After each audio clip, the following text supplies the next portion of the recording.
आप सोचिए कि जिस ज़बान ने अपनी ज़िंदगी में हज़ारों मरतबा कलमा पढ़ा होगा, ये कैसे मुमकिन है कि मौत के वक्त वो कलमा भूल जाए? ये पॉसिबल है? नहीं, हो ही नहीं सकता। मौत के वक्त अल्लाह उसको कलमा याद दिला देते हैं।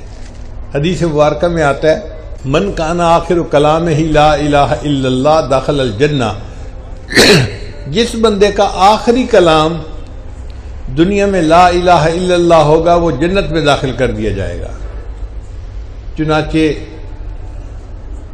तफसीर कबीर में लिखा है कि अल्लाह ताला ने मलकुल मौत के माथे के ऊपर कलमा लिखवा दिया है।